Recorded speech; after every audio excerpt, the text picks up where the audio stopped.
Good morning. I apologize for being 4 minutes late. It's December. It's the end of 2020 coming up. I am Tanny Reed Walker. I am a counselor with Barons Rika Warner Family and Community Support Services. This is a space to learn about grief and about mourning, and we've been doing this together for months and months now, and I've been really honored to be doing this with people live and with any of the replays. We've gone through lots, and I have some ideas for the new year. We'll see what happens. But right now we're just getting through this year. And I'm finishing off this year's Monday mornings with a based on a book called Living in the Shadows of the Ghosts of Grief, Step into the Light. And it's reconciling old losses and opening the door to infinite joy and love by Dr. Alan Wolfelt. Dr. Alan Wolfelt is an amazing human being, and he has a Center for Loss and Transition in Colorado. He does so many trainings on grief, all different kinds of grief, and he is just a incredible human being. And he trains incredible human beings, all of us who are dedicated to creating new meaning and companioning around grief and helping people learn how to mourn their losses and live with abundance and joy. I just want to add a little personal note. A friend of mine started a gratitude challenge on Facebook, and I've done a lot of gratitude challenges. I am a big fan of gratitude. I believe you should definitely feel all your feelings, as you should all know. I believe that we should move those feelings. We should mourn those feelings of grief and loss that we have inside of us. We should move them out and make them public. And I think that gratitude is a way to you show gratitude for what you have and for memories, and turn your brain towards living your life as well as the grieving, if that makes any sense. And they're really awesome training just to do basic gratitude. So you wake up in the morning, you think of 3 things. Before you go to bed, you think of 3 things. You're trying to turn your brain towards looking for the beautiful things in your life, not ignoring the hard things. Definitely acknowledge them. If you've been watching any of the videos, you know that I am a very big component in feeling your feelings. I am also a very big proponent, am I using the right words? Big proponent of looking towards what we do have as well. So acknowledge our losses and also acknowledge what we do have. This is a long rambling for this, but anyway, the gratitude my friend posted was a 30-day challenge, and it was scripted. It was prescribed. And at first I was like, I don't want to do something prescribed. But then I thought, no. Hi, Charisma. Thanks for letting me know you're here and hopefully hearing me. I was a big proponent. Anyway, so back to the challenge. It's scripted, and it asks you questions and makes you think a little bit more deeply about things you're grateful for. And one of the side effects of this is it brought up old memories of things that I hadn't thought about in years, and it brought them up in a new way. And my brain has been processing lots of stuff that happened in my childhood and my teenage life, basically my whole history, and I've realized some of the losses that have happened and some of the healing things that occurred, and it just has been really powerful. So I don't know, maybe I'll post I don't know if I can post that in the comments, the picture of the gratitude challenge, but it's a really nice way to kind of go through your very own history and your very own thoughts and publicly kind of mourn and celebrate at the same time. Okay, that was my side note that I was thinking about before we got started. So we've been working on this book. We are currently in part 3, and part 3 is, are you carrying grief? I imagine if you're watching this, you probably are aware you could be carrying some grief. I love this first quote in the beginning of the chapter. The frightening thing about loss is what we do to ourselves to avoid it. We know we cannot live without losing, but this knowledge does not protect us from seeking to protect ourselves. Prevent us from seeking to protect ourselves. So we narrow our souls. We draw ourselves tighter and tighter, no longer open to the world with all its hurts. We feel safe. But by narrowing ourselves, though, we end up with more hurt than we were free. David Wolpe. Oh, thanks for trying, Prisma. I'll see if I can figure it out later. I appreciate you. Okay, so when you carry your pain from losses instead of mourning that pain, it comes back to haunt you.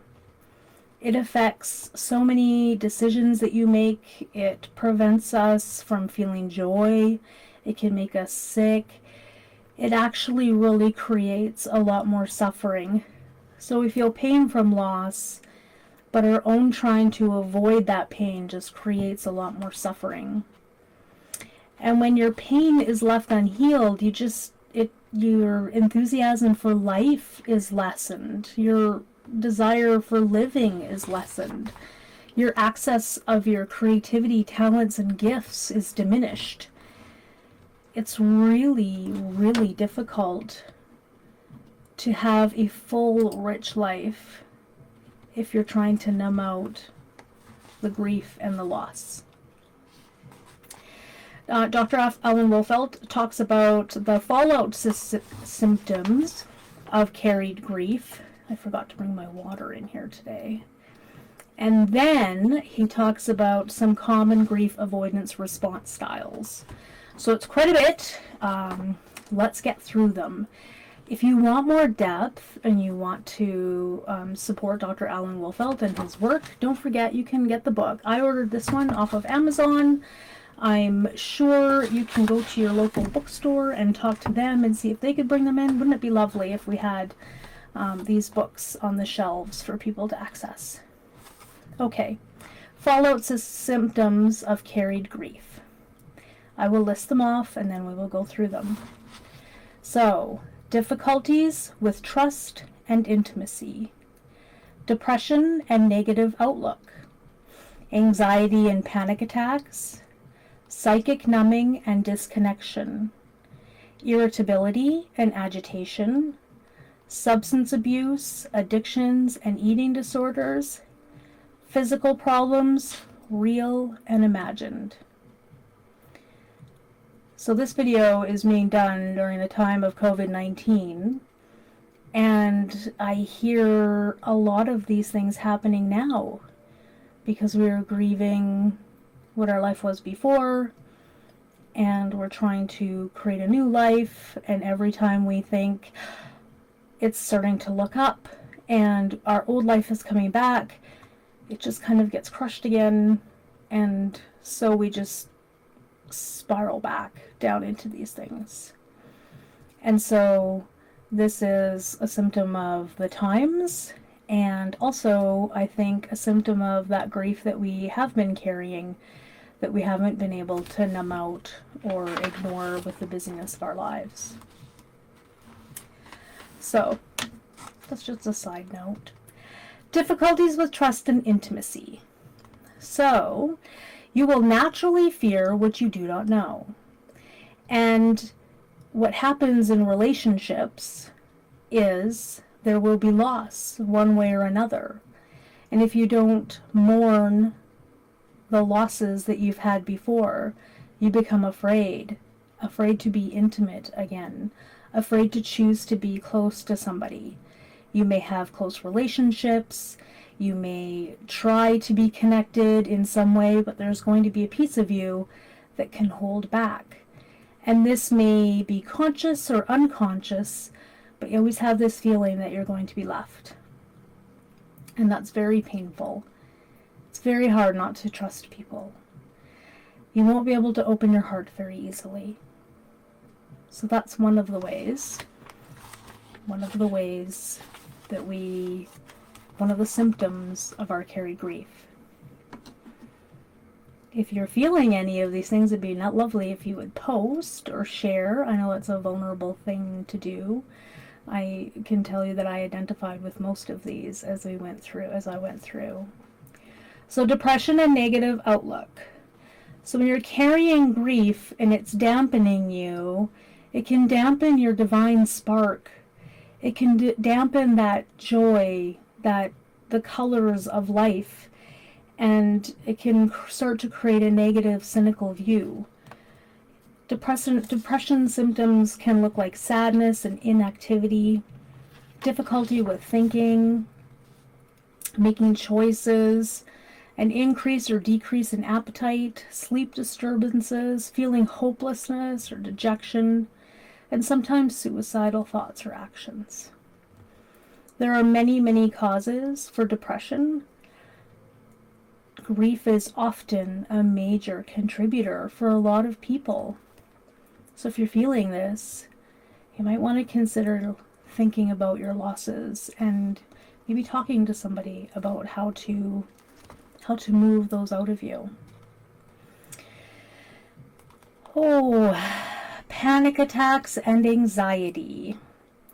So some grief carriers struggle with persistent and generalized anxiety, and it can be reflected in your body. So you could have fatigue, muscle aches, and an intense startle response. You could have autonomic hyperactivity, so you'd have dry mouth or stomach issues.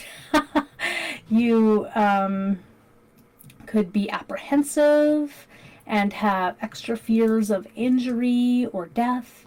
You could be hypervigilant, so scanning always to see what's going on. There's a lot of people who have that hypervigilance, and when they are out in public, they like to know where all the doors are, all the exits. They like to just be at watch to see where any threats may be. And it can also come in the form of panic attacks, which can last from minutes to hours, and it's literally terror. It's very scary. The human spirit must be connected to others and surrounded in unconditional love. And opening yourself up to your pain and those feelings can be really, really powerful to help relieve that panic. Prism says, I was doing the gratitude challenge this month as well, and it came to the day I needed to talk about a compliment made me feel good. But right now all the compliments I've received have felt like they're fake, and I stopped posting about gratitude. I have grief about the entire year after welcoming a new baby and starting my maternity leave, and I know it's affecting me. Yeah, it's very true right now. It's a huge, huge blow to anyone who was anticipating something new and exciting, and we all had plans for the year, but especially having babies right now. It's really hard. I hope that you find someone to talk to about your feelings that the compliments that you're getting are fake. And I hope that you can dig down and find something that you've heard before. Maybe in the past it might help. But it's a really hard time. Psychic numbing and disconnection. While shock and numbness are normal with grief and loss, when you stay in that state, it feels very, very bizarre. You might be living your life, you're seeing people, but you're not feeling connected. You're not actually feeling part of the world. It's just really this unreal ghost-like experience. And when you're not fully engaged, your mind is elsewhere. You're just not able to participate in your life in that full, deep, meaningful way. It's not really living, and it's really a disconnection. Inability and agitation. No, sorry, irritability and agitation. You can tell that I'm tired too. We're all human, and we all experience so much. So be kind to yourself. Some people, some grief carriers are just cranky and agitated. The symptoms can show up at work, at home, anywhere, though you're just around people who might possibly be annoying to you. It's like you have all this pressure in yourself, and it's just kind of releasing itself in this negative and irritability. And these are just protest emotions coming out. And then unfortunately people start to avoid you, and then it compounds things and makes it worse. So please try to find healthy ways to move that out. I've talked about that before. And if you can find a good counselor who can listen to that pain and that rage and those really, really difficult feelings, it can be super helpful. Substance abuse, addictions, and eating disorders. I've been hearing a lot about people turning to their addictions, their substance abuse, and eating. We're trying to soothe ourselves. You're trying to help yourself not feel the pain. You're trying to numb it. And those things all release chemicals in our brains to help us feel better, because we haven't been taught how to feel those harder feelings. Grief carriers can be addicted to specific substances like alcohol or cocaine or food, but they can also be addicted to activities such as destructive relationships, sex, smoking, gambling, work, exercise, achievement, caretaking of others, religiosity, and materialism. So, yeah, 2020 emotional eating. And I might have used Amazon a bit more.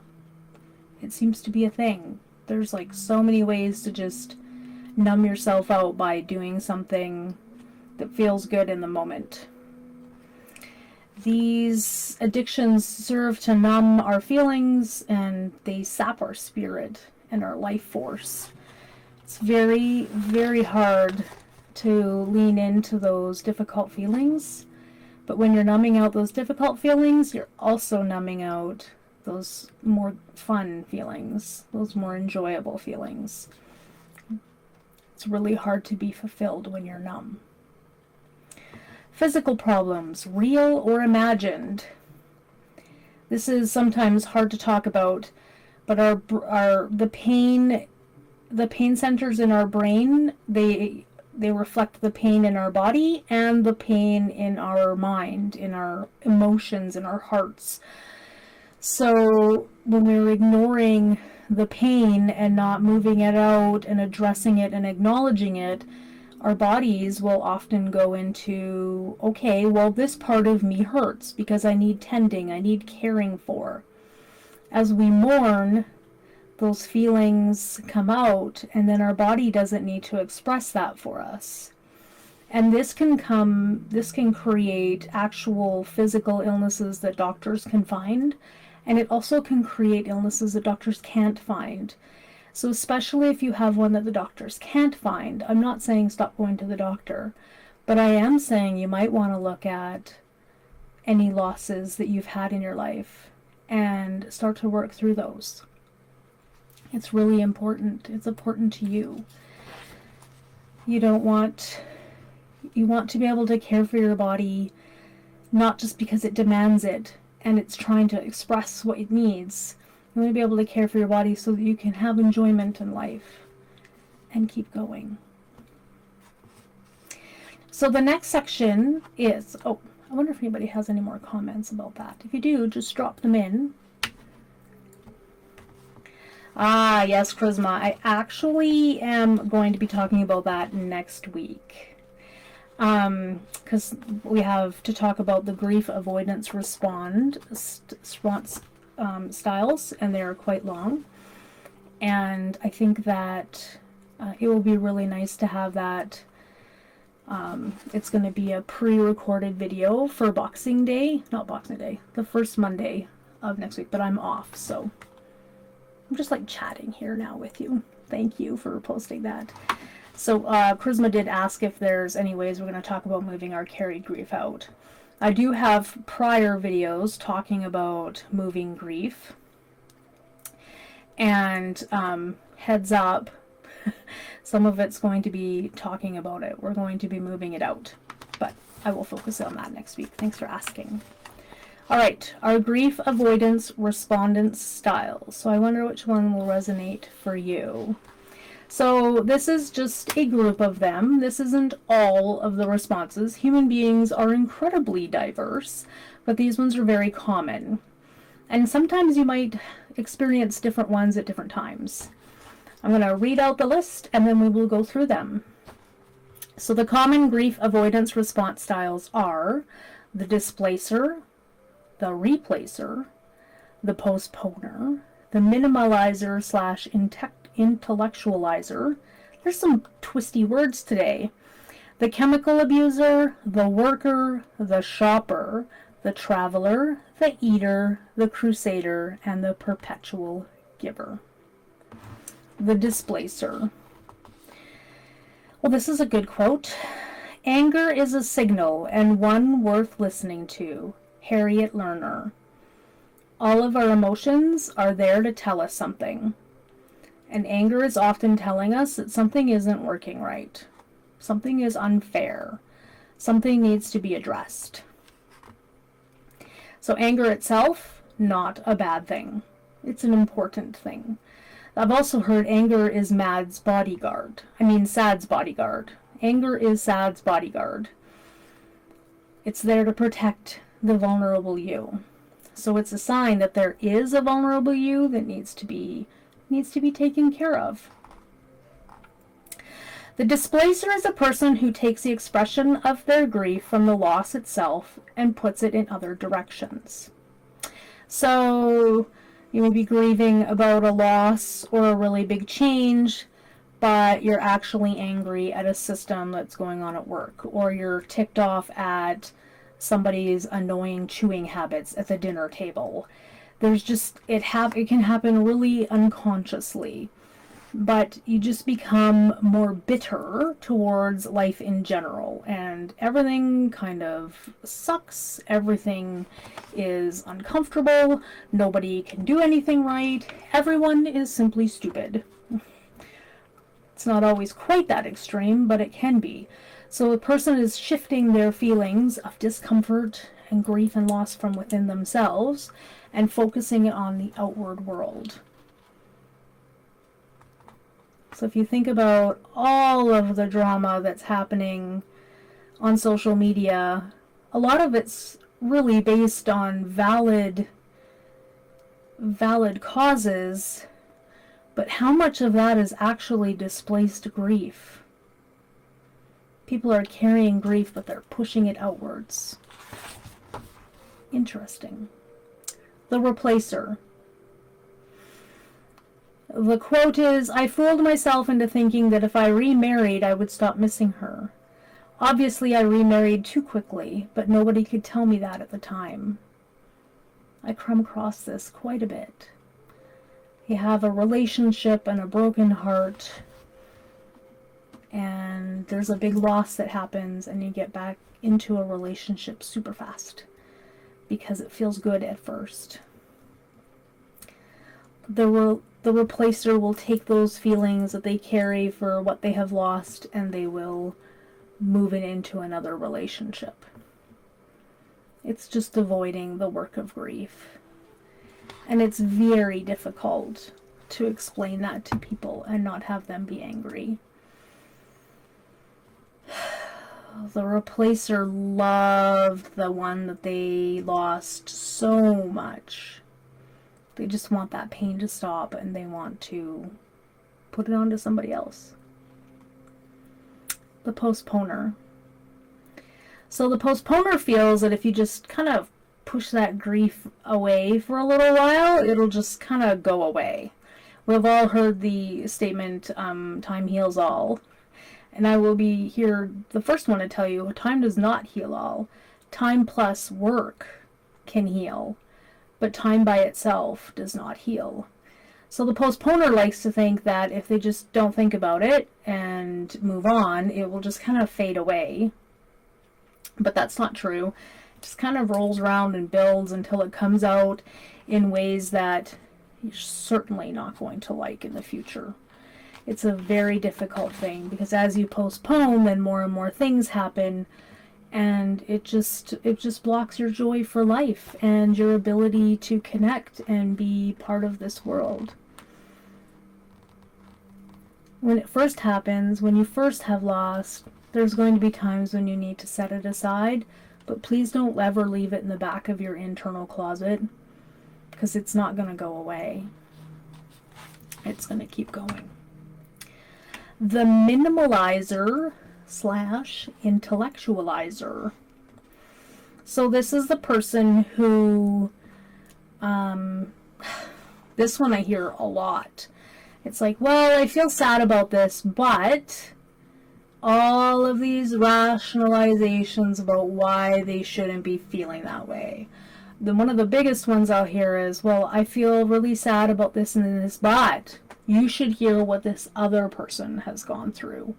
And everyone has had it so much worse. And at least I have this and this and this. And I feel like that's part of society's way of just saying, get over your grief. Make sure you always turn towards everything, everything good. So that's why in the beginning when I was talking about gratitude, I am not saying to minimalize your pain. I am not saying to intellectualize your pain. I'm saying feel the feelings and believe they are real. And as you do that, then naturally you'll be able to move more in towards that gratitude for what you have had and that learning. But gratitude can be very, very difficult if you're just mired in the pain. So if you're mired in the pain, feel it and move it out. Prism asks, can you be a mixture of these types? Absolutely. Absolutely. Yes, Alicia's agreeing. Of course you can be more of these types. Human beings are so complex. And depending on the day and how you're trying to deal, it's going to mix up. It's totally, as I'm reading these, I have like all kinds of thoughts that are coming into my head about my own personal life. I can just imagine what you are feeling. Oh, a lot of people think that grief is something we're just going to quickly work through. I heard once somebody went to a counselor and they were really upset that they were still bothered by a loved one's death and it had only been 6 weeks. 6 weeks. That's not very long. You can't just reprogram us. You can't upload some new software to fix a mistake. We can't download a new iOS that does erased the grief. We work through it and we process it and we just continue on growing.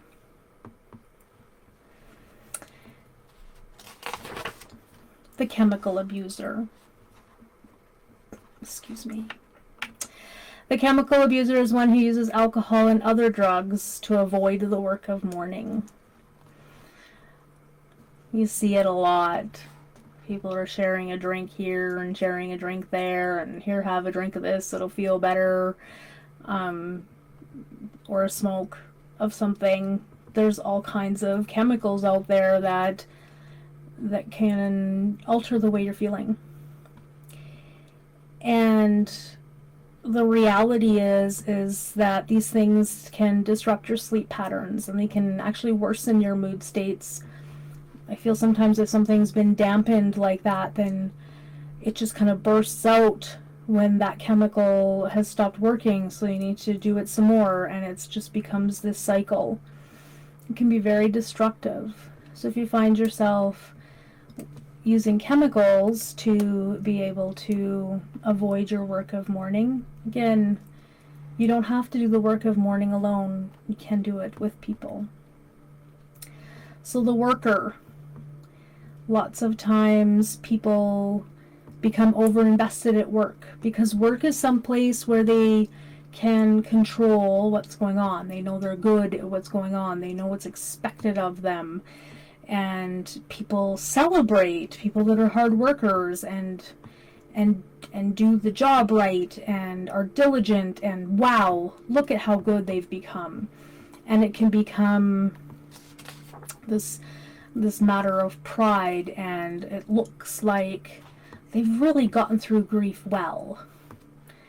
And it hurts these people lots. In the end, like, they end up getting physically ill and breaking down, and there's just, it's just not healthy to turn yourself into work to try to numb yourself. Please take some time. Please, please, please. The shopper.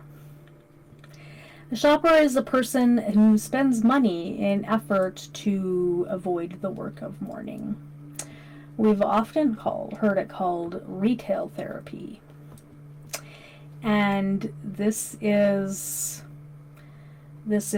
again just triggering those exciting dopamine responses when you're ordering something or when you're buying something. We're in the hunt for something, and then you get it and you acquire it and it feels great, and you keep going.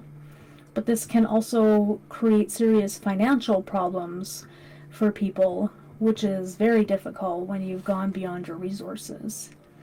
And you feel like you're doing something good for yourself, but you're spiraling into problems with debts. And then another grief will occur when you get the bills, and you're like, how am I going to deal with this?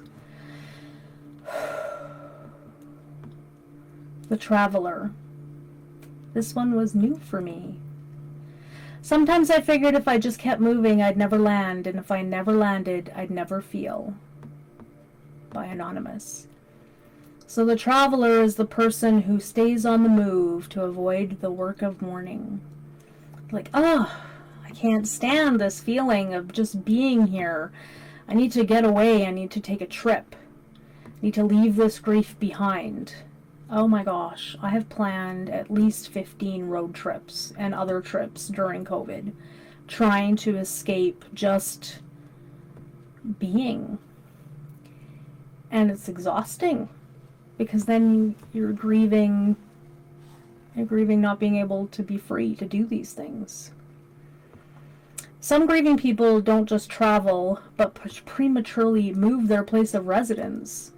I've often heard that you shouldn't make any major decisions for at least a year, including moving, changing jobs, anything big like that. The eater. And as Charisma said, 2020 emotional eating. Yes, there is a million memes on Facebook and Instagram and other places that talk about how much we've been eating during this time. Because we've been stuck in place, and oftentimes we're stuck in place with those feelings of loss, past and present. And eating is natural to us, and there's just food accessible all over the place. And the eater is a person who has continuous cravings for food. Stress denied often stimulates hunger in our brains. So when we're stressed out, our brain's like, oh, we must be hungry. Let's eat. Which was a great survival method, 200 years ago. It's not so good now when We have Skip the Dishes, and I think they even deliver like McDonald's and stuff from 7-Eleven. It's pretty wild what we can access now from our smartphones in our houses. Another consequence of inhibited mourning can be anorexia nervosa or bulimia. So there's that want for control, and that can be stimulated from carried grief, because grief is uncontrollable. It's things happen to us that we can control. So one of the ways that we can control is to stop eating, or to try to restrict how we're eating. That if that's occurring, you definitely should be getting some medical assistance. It's very, very, very difficult to deal with on your own. Oh, that's a big one. So the crusader. The crusader is a person who converts their grief into over-dedication and premature involvement with a cause. So you just jump on board with a wonderful cause that you can be passionate about and have it overtake all of your ways of thinking and all of the things that might possibly cause you to think about your loss. And boy, it looks nice to be helping other people, and it feels good to be contributing to the world. But if you're just being a crusader, who's crusading for you? Who's crusading and acknowledging and taking care of your grief and your carried loss? It's really important. And one of the best ways to change the world is to change how we mourn and how we work with our carried grief.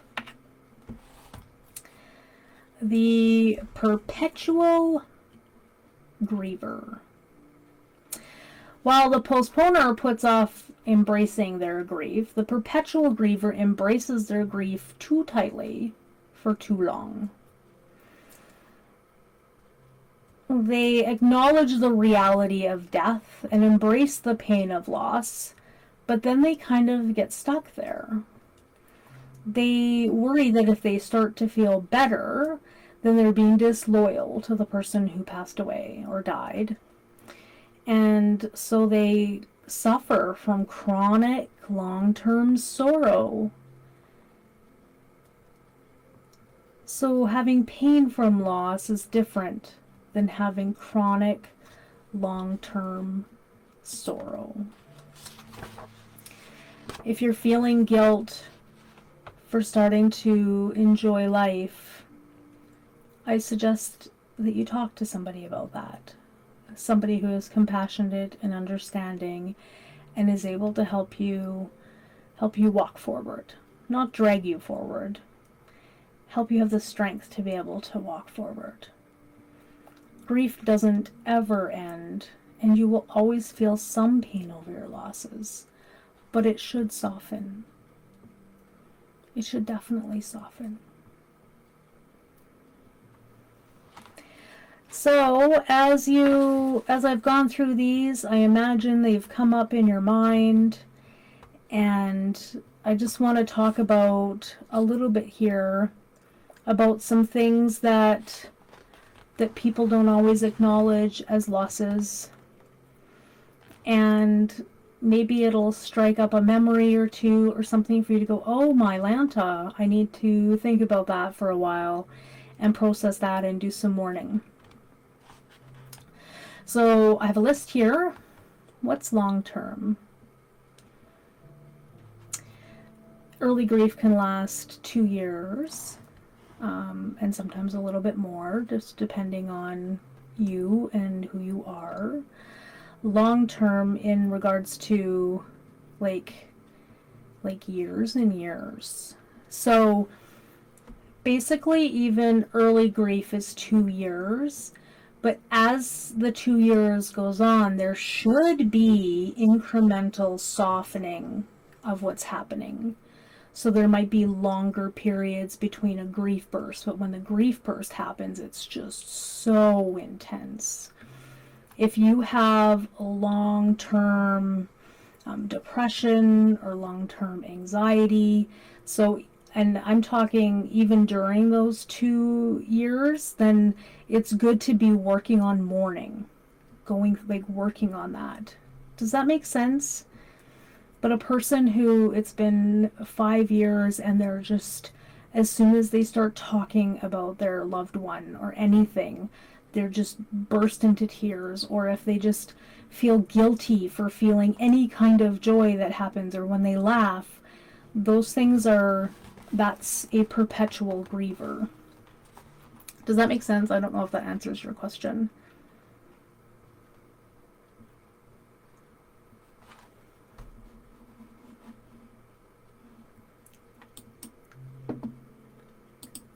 I don't know if you're typing.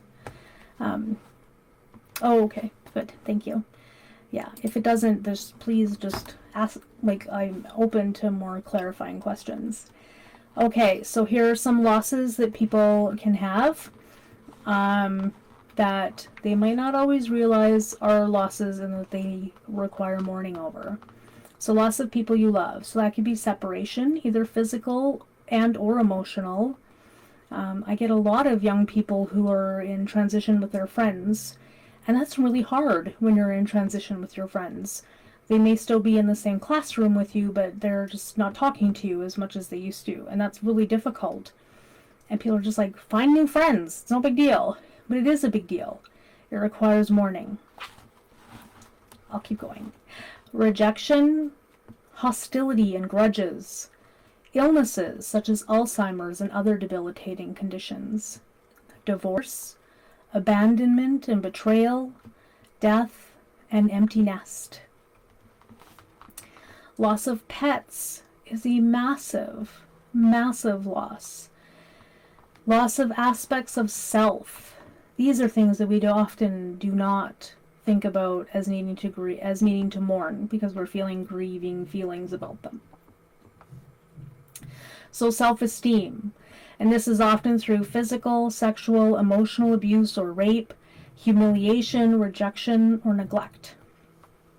You start to lose your self-esteem, your sense of self. Health, physical or mental ability. Those are all huge things to learn or to mourn as they change. Jobs, downsizing, firing, failed business, retirement. Even if you decide to choose to leave a job, you still will be losing things when you leave. Control, such as through addiction or victimization. Innocence, such as through abuse, exposure to immoral behavior. Sometimes young people are exposed to things that completely shatter their reality, and it's hard on them, and they need to mourn the loss. And lots of times when these things have happened to people, they're not in a safe place to mourn. So you might not have been in a safe place to mourn in the past when these things have happened to you. Please take time now. Please take time now and be safe and mourn these losses. Sexual identity, sexual ability or desire, security such as financial problems, war, loss of jobs through COVID, prisoner rights Santa. Yeah, that's a huge loss. And it's also a beautiful time to be able to walk your children through that loss and that mourning and learn how to reframe and still find joy in the things that they loved about loving Santa. All of these little losses that happen in childhood are ways to learn how to mourn in really healthy ways. expectations on how our lives should or would have been. Lots of individuals have, they get to their 30s or their 40s and they're like, this is not what I thought life was going to be. And you need to mourn that. Those hopes and those dreams that are lost. Because until you mourn those, it's very hard to create new hopes and dreams. Oh, that's a really valid one, Alicia. She said she needed to grieve parts of herself in her life that she felt she lost when she became a mom. There's lots of things you lose when you become a mom, isn't there? Everybody's like, yay, it's such a great time. And you're like, but what about these things? There's another new mom in the list here. Maybe the two of you could share some of those things together and share with other people if you're feeling it. I remember those losses too. It's one of the things I talked about in my gratitude thing. It was a gain and a loss. Okay, reputation. So this is definitely a threat to aspect of yourself if you're lost your reputation. Maybe you're in high school, you were a really good sports player and used to get all the awards, and suddenly high school's over and you're no longer doing that, and like your reputation doesn't matter anymore. That's a big loss. There's so many losses. Beliefs. Changes in religious, spiritual, or belief in people that we trusted once. It's really hard when we're confronted with the humanity of people sometimes, and we believe certain things about them. With little ones, as they get older, and they're about 12 years old and they stop seeing people in such black and white, idealistic ways, they start to see the flaws in the people around them, and it's hard on their little hearts. Like, they believed that person was perfect, and all of a sudden they're like, wait a second, you're not perfect. How do you mourn that loss? And it's like Prisma mentioned Santa Claus. They believed in Santa Claus, and now you're learning how to mourn that loss. Dreams, so cherished hopes for the future. Loss of physical objects, so a home through physical disaster, a move, or transitioned into living in new living or assisted living environments. When I was 14, we had moved to a new farm, and I really loved the area it was in, but then that farm burnt down and we moved to a new area that I didn't really like. I didn't think it was as pretty. I wasn't as comfortable there. And I think we all went into big grief, but we didn't know how to mourn that loss, and it takes time. It took a long time before I realized that loss was really impactful on me. So as we start to realize these things are impactful on the people around us, we can be more kind and compassionate and open to listening to their losses. Linking objects. Here's another one. Special items such as photos that carry emotional weight, or a beloved doll that you had since you were a baby, or maybe a piece of jewelry from somebody who has passed on. All of these objects can be really, really hard to lose when it does happen. Loss of money, so financial status, can be extremely difficult. There's a grief over that stability being gone, and just general belongings through theft or fire. I knew somebody who had their vehicle broken in, and then all of a sudden their vehicle it felt sullied and not secure to them, and they just had to sell the vehicle because it had lost that sense of safety for them. It had been violated. And lots of times people go, what's the big deal? It's a vehicle. But we're humans and we get attached and we love being safe and secure. And so a loss like that can be hard, and we need to learn how to mourn that. and nature, a place. So through a move or changing land use, our family had been going to a certain lake for years and years and years, and every time the park management decided to build something new or do something new, it was all like, what are you doing? And it was grieving the loss of how it used to be. And it doesn't mean the new stuff isn't good. It just means that sometimes we need to acknowledge that we're sad, that things are changing. And we need to mourn that and share about it and talk about it. And loss through developmental transitions. So through toddlerhood to childhood, there's so much loss there. You go from just kind of being really cute and everybody celebrating every little movement you do and you're walking and all this stuff to become a child where there's more expectations on you and you have to remember stuff and do more things and learn how to tie your shoes. There's so many things that are happening when you're transitioning from toddlerhood to childhood. And then we're moving from childhood to adolescence, and you're learning how to interact with people in a new way, and you're suddenly seeing people in a new light, and you're giving up your toys while trying to figure out what to do with yourself and hobbies as an older person, and become that teenager that you thought you were going to be, and then you find out you're not going to be the teenager you thought you were going to be. Oh my goodness. So then you move from adolescence to adulthood, and I hear a lot about adulting being really hard, and it's good to acknowledge that and also celebrate where you're going and how you're getting there while grieving the loss of, high school and all of the things that happened. You're welcome, Alicia. Then from that, we leave home. And I hear this a lot too.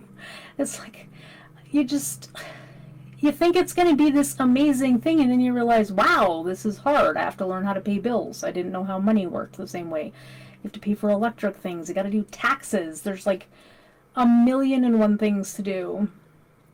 And we forget. We forget how hard that is. And then marriage, or being in a long-term relationship. You're giving up your freedom and independence. And then we've already had having children or not having children. Those are both. You might decide not to have children. You might not be able to have children. Yeah, like there's so much grief around that. And then we move to midlife, where bodies are changing and kids might be moving out and you might be becoming a grandparent. And then we move on to taking care of parents. It's like suddenly you're in the role where you have to, and you're like, what? I don't want to have to take care of my parents. What happened to those people who were so strong for me and now they're not so strong? And then we move into retirement and you give up your work career and you might have to move and like hang out with your spouse like a lot more than you thought you would ever have to. And then, or maybe you don't have a spouse or you've lost, like, oh boy, so much stuff. And then you're just going to move into old age. And, so I wonder if you're carrying any grief. And I wonder if anyone around you, no matter what their age is carrying any grief. And I bet you are. And they are. So I hope you can take some time to mourn that.